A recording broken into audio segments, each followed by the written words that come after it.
So in today's video, we are comparing the Slypod E pole from MOZA and the Sliderplus from Edelkrone. Full disclosure here, before I jump into it, I'd just like to quickly say that I'm not being paid by anyone to make this video, but MOZA were kind enough to send the Slypod E over to me to test out so I can give you my honest thoughts on this piece of gear. And as for the Edelkrone slider, that is actually mine, which I bought a couple of years ago, which I absolutely love, by the way. If you subscribe to my channel, shameless plug, you've probably seen the shots I've gotten from the Edelkrone in some of my previous videos. So yeah, that was all done on the Sliderplus. Now, you may be thinking that this is a bit of a David and Goliath situation here, as the Edelkrone slider is a higher priced piece of kit. And yes, you are absolutely right, but I wanted to find out if, for a fraction of the cost, can I still get half decent motorized shots with the Slypod E? Okay, so when buying the Edelkrone slider, be warned, they do bundle deals, but it's very a la carte service, and I guess that's great if you want to buy certain parts and add more gear to it at a later date, but it all tallies up very, very fast. And before you know it, you could be spending the best part of £2,000 or dollars in total for every additional bit of kit for it. Here is the Edelkrone list I went for, and bear in mind it was a couple of years ago when I bought it. The Sliderplus Long, the Slide Module version 2 for the Sliderplus, a Sony MPF battery bracket, a Head 1 unit, a product turntable kit for the Head 1, and an S2 shutter release cable, which I never use. As for the Slypod, you just need to buy the unit and you're good to go. Now, if you're thinking about buying either the Edelkrone or the MOZA, you're gonna have to make sure you have a decent, sturdy tripod with you. The MOZA does come with small attachable legs, just like a regular monopod, but I wouldn't leave it unattended as it's just asking to be knocked over.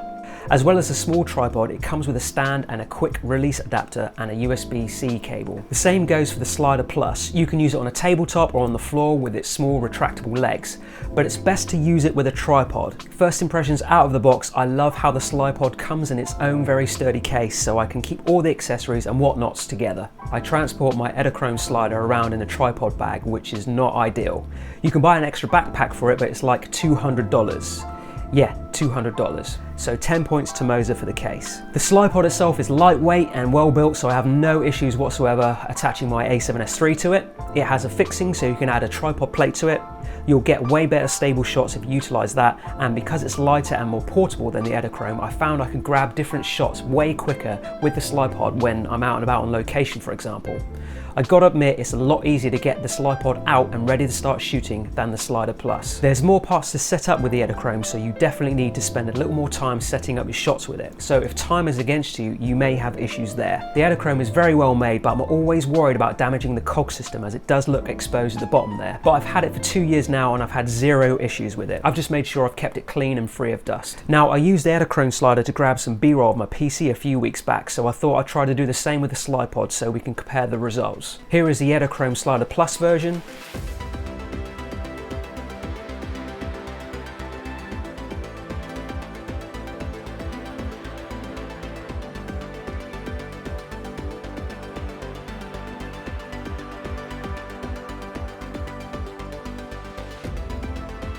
And here is the MOZA Slypod E version.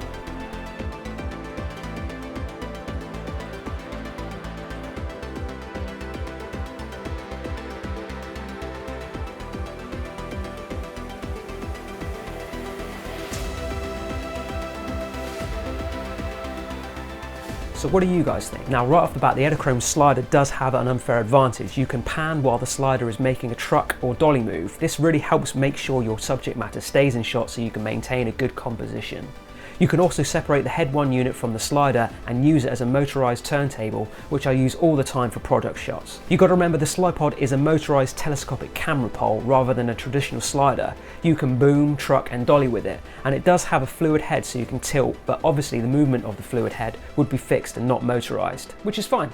So I guess that's 10 points to Edelkrone. I know, the Sliderplus does have an unfair advantage as I bought the additional panning attachment, so without that Head 1 unit I would pretty much get the same type of shots as the Slypod E, so there's that to take into consideration there. Now, my biggest issue with the MOZA Slypod E is the noise. It really is loud. If you're just filming silent B-roll, then that's fine, but if you're relying on capturing good audio with your camera, then you ain't gonna get it with this.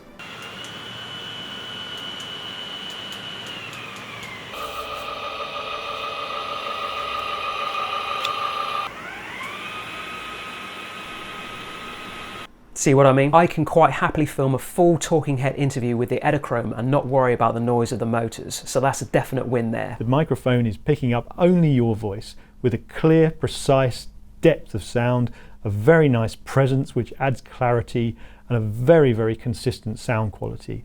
So if you're working with more than one microphone, all of the microphones have exactly the same pickup and frequency response. It does look like you can marry the Slypod E with their MOZA gimbal, but it's at an extra cost. I'll be reluctant to do that because that noise is just too damn loud. Now, power-wise, the MOZA has a built-in battery which will give you around 5 hours of life, but the unit also gives you the option to use a power bank for extra life. The Edelkrone slider uses 2 Sony MP batteries for the slider and 1 Canon LP for the Head 1 unit. Personally, I like batteries that I can swap out quickly, but that's just me. I've used the Edelkrone slider for interviews in the past and I was pretty much using it constantly for 4 or 5 hours straight. So both pieces of gear will last you for an entire shoot, no problems. Another thing to mention is that both of these units can be used with a free downloadable app. You can only program the Edelkrone slider through the app. If you don't have a phone, you can't use the Edelkrone. It's that simple. But for an extra £100 or dollars, you can buy the Edelkrone controller. This wasn't available when I bought the Sliderplus back in 2019, but this will enable you to use any of the Edelkrone motion control products without having to use your phone. But it's £100 extra. The MOZA, however, has plus and minus buttons to move the slider back and forth, and you can control the speed of that by tapping multiple times on either of those buttons too. The Slypod app is a little bit temperamental where you have to keep connecting the app to the unit every time you put away your phone. But other than that, it's a free app. The Edelkrone slider app is king though, and it has to be because you can't use the slider without it. You can program literally any movement you want and can control the length and loop the movement until you decide to stop it. So who is this slider for, you ask? Well, it's for anybody who wants to add control movements to their B-roll shots. The Edelkrone is also great for when you're filming yourself alone, all by yourself.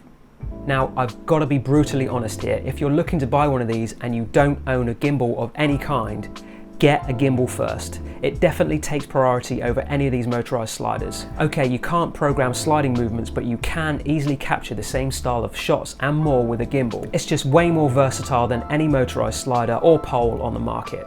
I have a motorized slider because I use it as a second shooter for 2 camera interviews and for the occasional product shots I do. If I had to choose between a motorized slider or a gimbal, the gimbal would win every time. Just something to think about before grabbing either one of these motorized bits of kit. I kind of stopped doing the point system near the end there, but it's clear to me and hopefully you that the Edelkrone slider is the winner here, especially for me. For the price though, the Slypod E is not that bad at all. It's very portable and very easy to get those shots you want and fast. Just don't use it for interviews. The motors are just too loud. In fact, if you don't have a gimbal, just get that instead. You'll get more return on investment with a gimbal. Well, you made it this far, folks. That's the universe telling you to hit that like and subscribe button. That way, I'll see you hopefully in the next one.